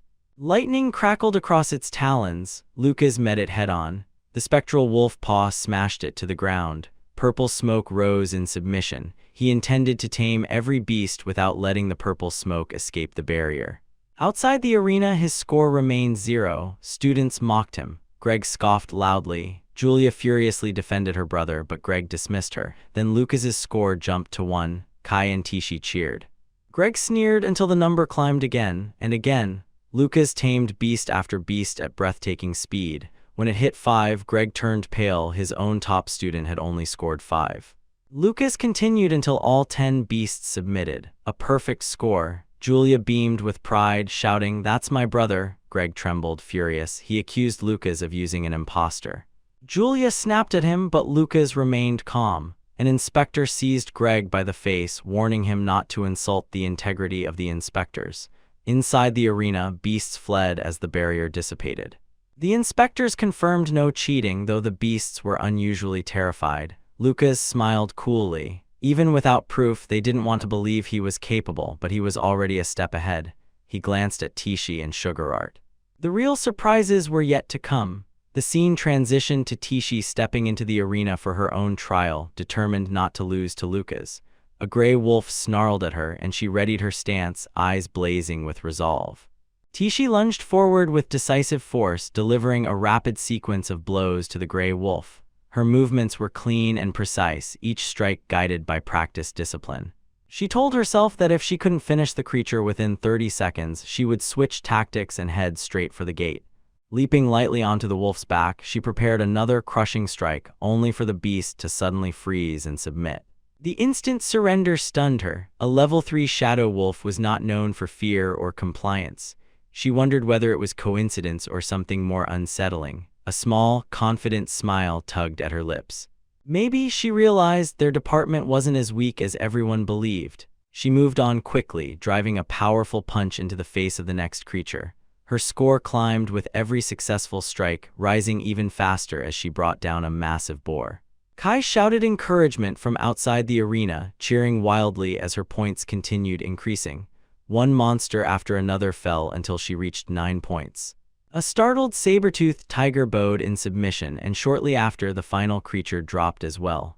The scoreboard flashed her name for all to see, Tishi Himaru, 10 points.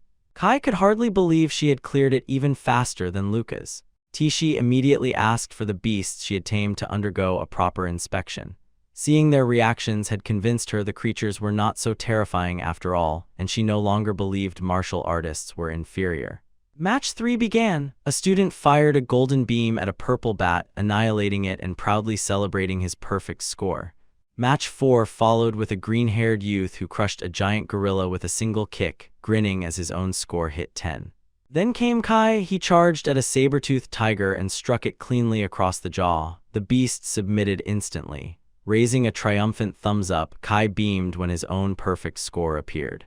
A stunned silence swept the stands as the scoreboard updated. Every single martial artist had achieved a perfect score. The martial arts department rocketed to the top of the rankings, tying with the elite class. Professor Shigart allowed himself the smallest smirk of satisfaction as he took a long drink from his flask, pride hidden beneath his scruffy exterior. The inspectors conducted an additional check. No abnormalities were found with the beasts or the barrier. The director frowned thoughtfully.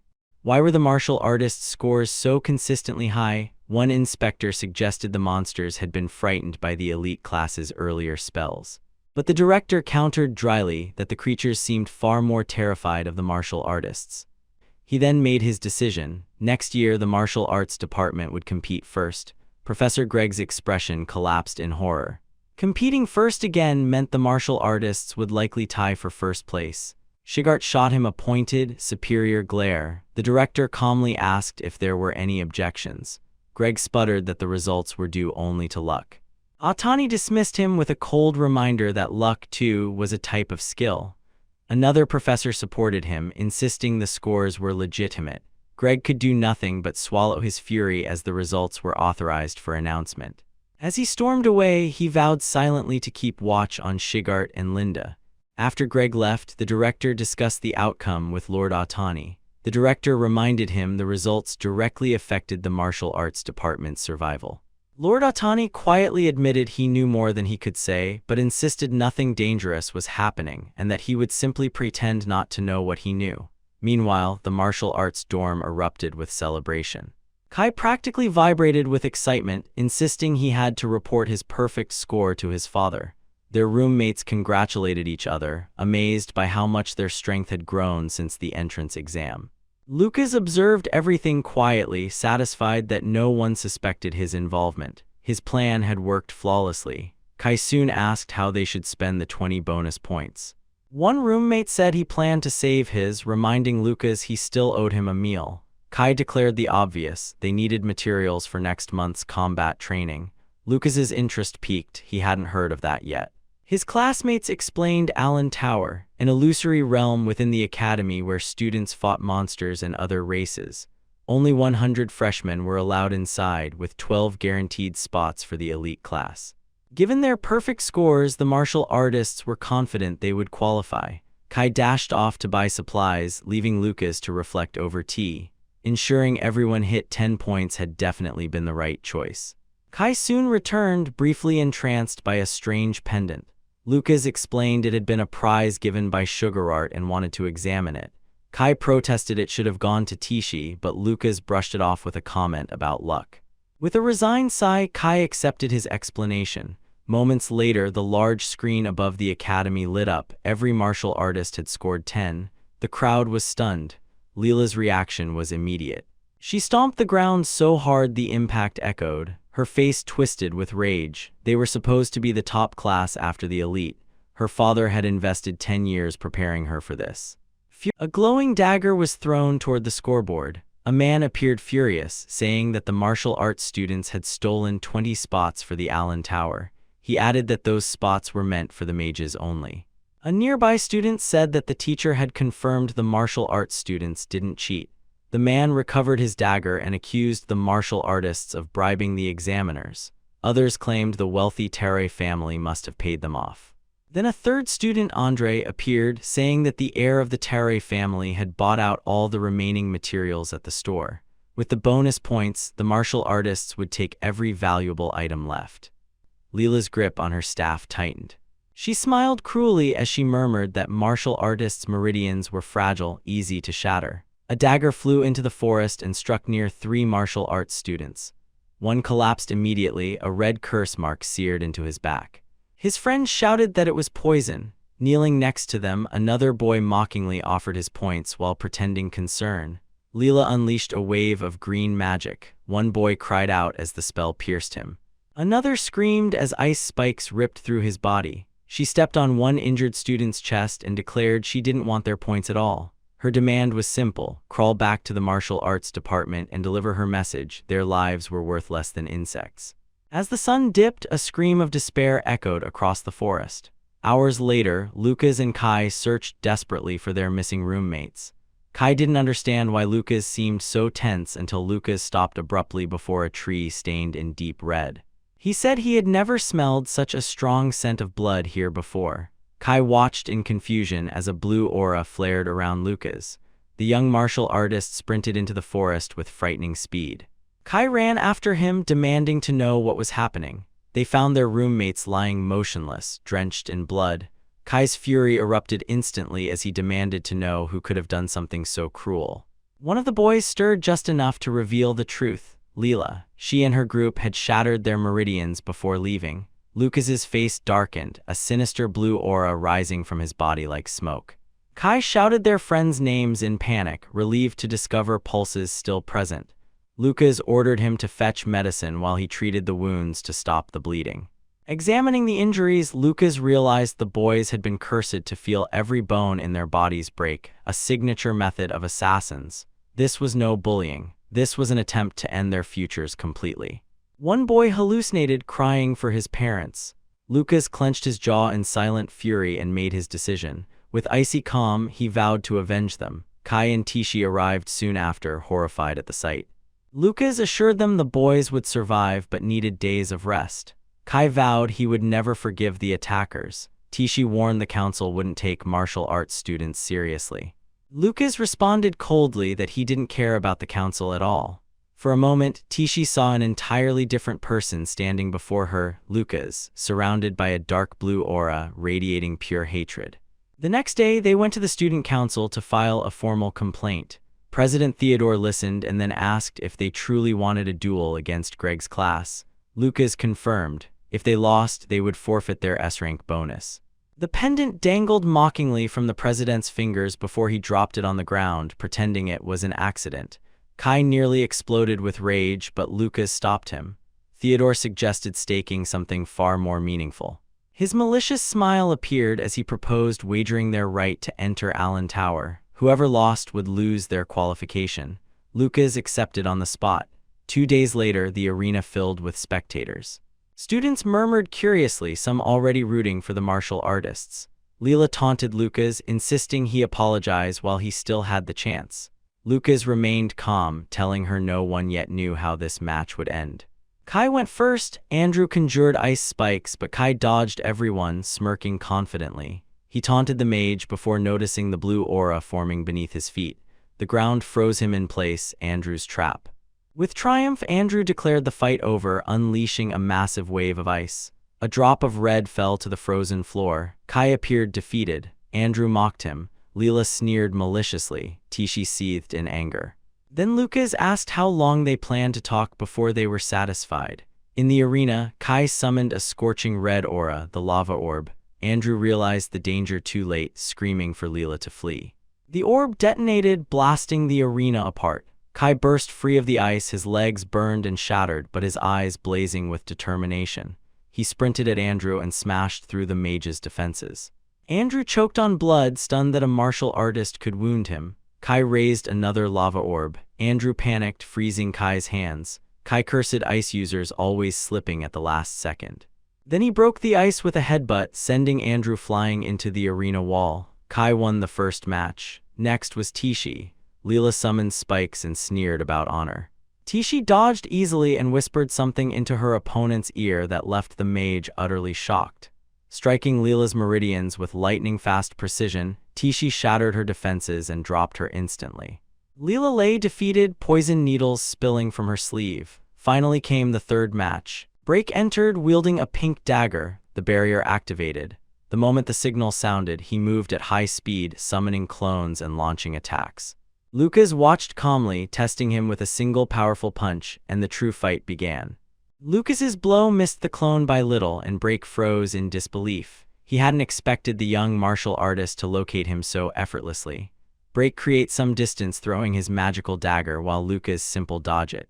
The MC started emanating some orange aura. With a twisted grin, Break muttered, "What a shame," and raised his staff. Lucas's eyes narrowed, sensing the incoming spell. The magic sword slashed his shoulder. Red liquid flowed down his arm, but Lucas's expression didn't change. He stood tall, calm as ever, completely unshaken by the wound. Break, growing frantic, declared he would end the fight. He unleashed his bone-shattering art, shouting he would crush every bone in Lucas's body. Hatred twisted his face as he poured everything into the attack, and nothing happened. The technique, feared for its brutality, had absolutely no effect on Lucas. Kai watched in shock, unable to fathom how his friend had completely negated such a deadly art.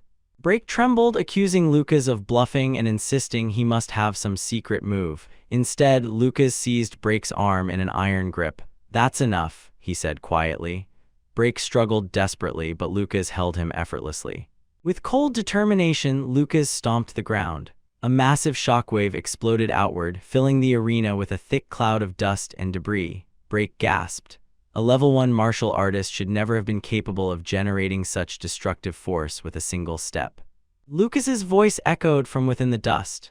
"No one can see us now. Are you ready for the end?" Break screamed in terror as a radiant purple blade of energy formed in Lucas's hand.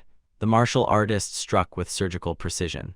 The energy sword slashed through Break, hurling him violently onto the arena floor. Blood trailed from the wound. Exhausted and defeated, Break could no longer stand. He finally admitted loss. Lucas observed him in silence, serious and unreadable. From the stands, Professor Greg erupted in anger, roaring that Break should have won easily. Shigart, arms crossed, watched quietly. He noted Greg didn't even realize how gravely injured his own student was. Something about this situation could easily spiral out of control. Meanwhile, the martial arts department celebrated wildly. Kai shouted with joy that they had swept the duel. The rest of the class echoed him, cheering their absolute victory. But suddenly, Tishi sensed danger. She shouted for Lucas to look out. A crazed Break lunged from behind, magic sword raised for a surprise attack. The crowd screamed. In the audience, a black-haired girl stared wide-eyed, recognizing Lucas's earlier technique. Advanced meridian burning, a technique lost for over a century. No living martial artist should have been able to use it. She whispered that what she had witnessed was impossible. Her red eyes glowed with confusion and intrigue.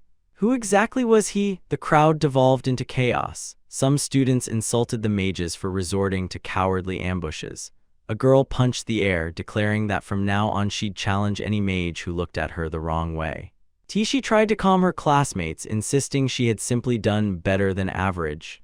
With a smile, she slapped Lucas on the back hard. He winced internally but kept his composure.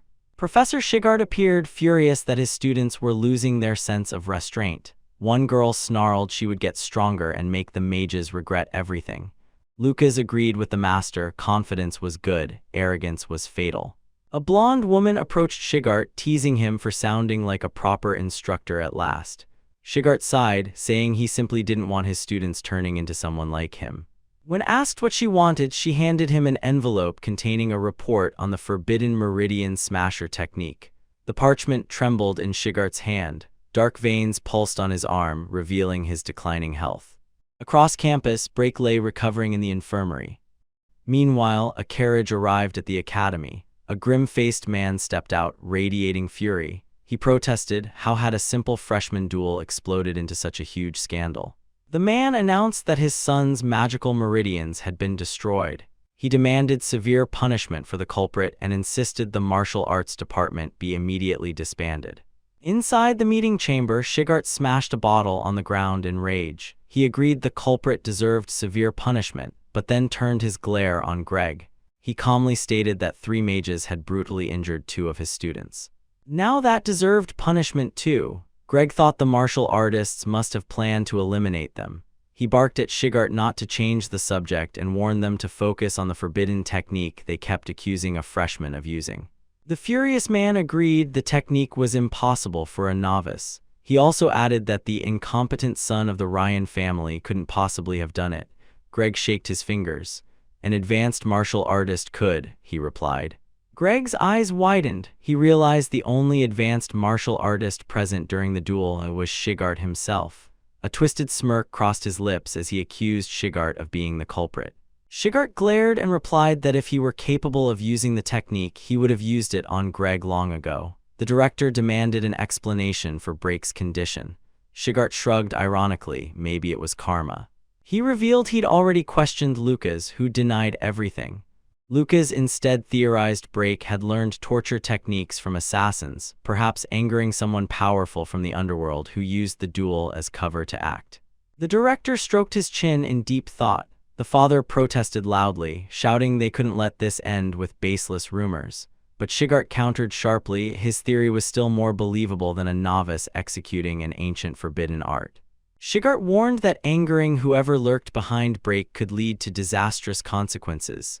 Night fell. The crescent moon shone over the academy. The Lord walked to the library alone, lantern in hand.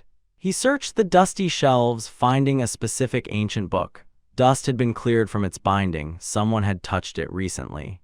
As he flipped through its pages, he studied an illustration depicting the correct hand formation for the forbidden technique. A quiet smile formed on his lips. He had uncovered something important. Far away, steam rose from a glowing hot spring deep in the magical Beast Mountain range. Inside, Lucas guided the final healing session for his injured friends. Blue energy pulsed through their bodies, mending bones, restoring muscle, and burning away curses. The boys groaned and grit their teeth. The process was agonizingly slow and painful. Lucas encouraged them gently, promising the pain was temporary and that martial artists had healing arts too, not just mages. Days later, Lucas's parents finally reached the city of Daku. Catherine gazed at the familiar streets, memories flooding her heart. Tears threatened to spill as she anticipated seeing her children again. Hall spoke softly, sensing her emotion. Before they reached the academy gates, a horseman approached Saint Miranda, Catherine's younger brother and Awaz's father. His arrival triggered memories of the Beastmen War 10 years ago. The Beast tribes had launched a devastating invasion. Catherine, still a young mage, had fought bravely. Hall, then a commander, had stood at the front lines. They had survived death together, and after the war, they vowed to be one forever. But Duke Miranda had opposed their marriage with cruel stubbornness. Now, years later, their children met again in that same magic school. Saint Miranda smiled sadly at the irony. He complimented Catherine's children, admitting Julia resembled a young Catherine. Catherine blinked. Did their father truly acknowledge Julia? He did, but only Julia. He still refused to accept Hall. Saint Miranda invited Catherine home, but only her, not the rest of her family. Tears welled as she realized nothing had changed. The prejudice against martial artists remained strong. Hall comforted her, promising to return once his frontline duties were done. Elsewhere, Lucas sneezed unexpectedly during lunch. Julia teased him, saying Kai rarely bought food for anyone. Kai insisted he'd treat their recovering friends next time. Lucas assured him it was fine. Nearby, students whispered rumors about the martial arts department. A blonde girl listened quietly, intrigued. Lucas noticed Julia's new hair clip. Julia said it was a gift from Awa and the Miranda family. Lucas was unsurprised. Nobles always gravitated toward geniuses. He told Julia to get along with Awa for their mother's sake. Julia agreed and mentioned writing to their mother about becoming class representative. Mina approached, praising Julia's growth. Suddenly, Awa, who was sitting nearby, stood up abruptly. A young man scolded the woman, irritated by her behavior. Awa, who had watched everything from afar with her crimson eyes, had been told by a professor that Julia was chosen as representative because her own skill lagged behind. Furious, the girl vowed to prove otherwise and stormed out. Julia noticed her distress and wanted to bring her food, worried she wasn't eating. Mina asked how close Julia was to Awa. Julia praised Awa's mental magic. The woman agreed mental magic was rare, but her tone hinted she wasn't revealing everything. She placed her hand on the table. A blue magic circle flared silently, a sound barrier. Lucas thought it must be a silencing barrier. The woman spoke softly, saying that overly intelligent people could be difficult to manage. She offered Julia the rest of her food, who accepted politely. Introducing a little about her magic, she turned to Lucas. He instantly asked what she really wanted. Mina smiled at his perceptiveness and got straight to the point. She asked if they knew about the forbidden area behind the academy grounds, the anomaly where beasts had been disappearing. Lucas instantly thought of all scaring off lesser monsters in the forest. Mina continued. An investigation team had discovered a lair 3 days ago. Julia's spoon clattered as she went pale. Could it be All's lair? Lucas coughed deliberately, covering his unease. Mina revealed a mission: infiltrate the area and investigate. The reward, 100 points each. Lucas and Julia were shocked, an enormous amount for freshmen. She added they required 5 people, the siblings, herself, and 2 more. They agreed to help recruit. Mina was visibly relieved, though guilt flickered in her eyes. Then we go to the Miranda estate, where Soa Miranda, head of the Miranda family, was eating with Catherine and her brother. The Duke thought their father was really stubborn, making his sister stay in the guest room even though her own room had already been cleaned. The atmosphere felt like a funeral. The head of the family broke the silence by calling Catherine's name. He said he was willing to acknowledge Julia as his granddaughter because she had the potential to become a holy archmage. Catherine froze. A moment later, she thanked him and added that Lucas was also exceptional. Her father stopped her immediately, saying martial arts were useless, and concluded that the Miranda family sought only those with the talent to become holy archmages. His daughter bowed her head in sadness as a butler entered. He explained that the team sent to investigate the magical beast mountain had sent new information. Catherine and her brother were surprised, questioning why a team had been sent to investigate the mountain. The letter said that a new area had been found beneath the den. The head of the family became thoughtful. Catherine and her brother asked if something had happened at the mountain, since it was close to the academy and could put the children in danger. The head waved it off, saying the teachers were competent enough to protect the students, and told both of them to wait until the matter was concluded before going to see their children. Catherine agreed in sadness, wishing her children were safe. Just then, a knight in shining armor burst in Kai. He announced proudly that since his best friend was going on a mission, he would join. He boasted about his expensive gear. A white-haired girl with healing talent also joined, offering her magic. Mina covered her face. Now she regretted saying they would be burdens. Julia then questioned why Lucas picked Maya instead of Awa. Mina thought despairingly that these recruits were only for meeting the mission quota. She cast acceleration magic and the group raced across the forest. Hours later, they reached the Miranda investigation site. Mina confirmed they had arrived. Kai noted the crest and evidence of a recent intense battle. Mina examined leaves carefully. Lucas and Julia were relieved. All's lair remained untouched. Suddenly, Lucas sensed danger. A winged creature dove. Lucas shouted for everyone to prepare. Mina slashed it with a wind spell. The monster spat blood and fell. More creatures swarmed. Lucas dodged claws effortlessly. One tried to ambush Mina. She seemed unaware or unfazed until Kai deployed his magic shield to block it. Kai laughed confidently, declaring close combat his specialty. Maya raised a water spirit barrier, offering support. Mina felt a strange warmth watching them work together. It had been a long time since she fought alongside comrades she could rely on. She explained the beasts were weak to wind and lightning and ordered Julia to attack. Sparks of calculation glinted in her eyes. She was planning something. Julia unleashed her magic. Her pink staff glowed as a barrier dome formed around the creatures. Purple lightning rained inside the dome, electrocuting and paralyzing every monster. Lucas praised her incredible lightning power. Julia called out to Mina, but Mina didn't react immediately. Lost in thought, she pretended not to hear and brushed it off. As they left, Mina smiled silently. She had underestimated her pawns. They were far more useful than she expected.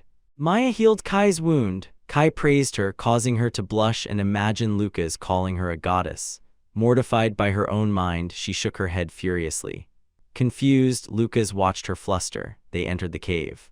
Mina's staff illuminated the enormous chamber. Julia pointed deeper, saying, "There's an even bigger area inside." Mina guided the two girls deeper into the cave, her staff illuminating the suffocating darkness ahead. Kai pointed toward a different passageway wide enough for an entire battalion, astonished by its unnatural size. Lucas analyzed the walls, realizing the tunnels had been artificially excavated, the kind of work only underground monsters or something far stronger could achieve. He warned the group to remain alert. The deeper they descended, the more ominous the air grew. Suddenly, goblins burst from the shadows, shrieking as they swung crude axes. Julia reacted instantly, hurling a crackling orb of purple lightning that detonated on impact. Electricity surged across the goblins, dropping them in convulsions. Mina explained they were blind creatures that hunted through sound alone. Julia's lightning had temporarily ensured their safety. But if they fought every monster this way, the journey would never end. Kai confidently declared he had a plan. A short while later, dozens of goblin corpses littered the cavern floor. Kai sprinted wildly ahead, serving as bait and drawing the entire horde toward himself. Julia readied her cat-eared staff, and Mina began forming a blue magic circle on the ground. Only when Kai realized the girls were preparing their spells while he was still within the mob did panic take hold. Too late. Julia and Mina unleashed their attacks simultaneously. A fusion of blinding light, purple lightning, and roaring wind. The resulting explosion consumed the battlefield, annihilating every goblin in its radius. Lucas and Maya watched the destruction unfold as the dust settled. The plan was efficient, he observed dryly. Kai, scorched but standing, bragged about his brilliant strategy and top-grade equipment. Maya healed his injuries with her water magic, her compassion contrasting Kai's dramatics. They pressed onward until they reached a vast treasure hoard, gold coins, ancient vases, and weapons piled high. Lucas noticed Maya's fatigue and suggested resting, but Kai insisted on challenging more monsters, pretending not to hear anyone else. Kai stomped the ground, calling whatever lurked deeper in the shadows, but when he looked back, his entire team had already retreated. He sighed. He disliked sacrificing teammates, yet they truly had no other option this time. Maya promised tearfully that if he survived, she would return for him. The cave trembled. A distant thunderous crash echoed like something enormous awakening. Maya startled and asked if Kai caused the noise. Lucas shook his head. The sound came from the center of the nest. Mina immediately asked if they should investigate. The group agreed reluctantly. As they approached the source, the stench of blood grew overpowering. A sinister red aura oozed from the chamber ahead. Mina handed Julia a healing potion and told her to drink. She warned they likely wouldn't need to intervene, but checking was necessary. When they entered, they froze. Dozens of knights' bodies lay strewn across the ground, broken, crushed, and torn apart. The cavern shook violently. Chunks of rock fell from the ceiling. A knight's corpse was suddenly hurled across the chamber. From the shadows emerged a colossal minotaur, its enormous axe dripping blood, its eyes burning with murderous blue light. Mina's breath caught in her throat. A calamity-class monster, a creature that wasn't supposed to exist here. Lucas felt a horrifying familiarity. He had sensed this presence before. The Minotaur charged. Lucas shoved the others aside and braced himself. His fist glowed gold as he intercepted the monster's swing. The giant axe collided with an ice shield, one that shattered immediately under the impact. Julia raced over, checking if everyone was unharmed. Lucas asked Mina if she had cast the ice shield, but she shook her head. Then they saw him, the dying knight, in the Minotaur's grasp. Even gravely wounded, he had used his remaining strength to protect the students. Enraged, the Minotaur crushed him further, demanding to know why he dared interfere. The knight screamed for them to contact the Imperial Army. The ancient seal had been broken. The Minotaur slammed him again, armor crumpling like paper. It declared it would devour them all. Julia and Maya screamed at their vice president, demanding why she was frozen in shock. Mina's hands trembled as panic overtook her. Julia stared at her in confusion. Something was very wrong. With trembling courage, the soldier, still alive, cast an ice spell that erupted into a blizzard-like explosion. Steam filled the cavern. He begged them to run and warn the academy. Mina and Julia agreed, preparing to flee. Lucas apologized to the dying knight for failing to save him and vowed to avenge him. The knight, in his final act of defiance, froze himself and the Minotaur in a block of ice, but the ice shattered instantly. The monster was barely slowed. It lifted the knight's limp body to devour him until purple lightning struck from above. Julia screamed that he was no insect, he was a great warrior. Maya summoned a water spell beneath him, cushioning his fall. Mina unleashed a wind bomb at the Minotaur, exploding the air around it. She shouted furiously at Julia. Why was she running toward the monster? Lucas interfered. He would hold it off. The others needed to escape. Mina yelled that he couldn't possibly stop a Calamity-class monster alone, but Lucas met her gaze without fear. He had to try. The Minotaur roared and hurled a giant boulder. Lucas told Mina to believe in the others and leave the monster to him. Mina surprised him, declaring that, as vice president, she would protect everyone here. Julia and Maya stepped in, saying they couldn't leave the others behind and that they had already contacted Kai for reinforcements. Everyone attacked the furious Minotaur together, but they still couldn't stop its advance. Lucas focused his energy into his fist and leapt at the Minotaur with his golden punch. Don't forget to subscribe to the channel to receive the continuation of the amazing story of this manhwa.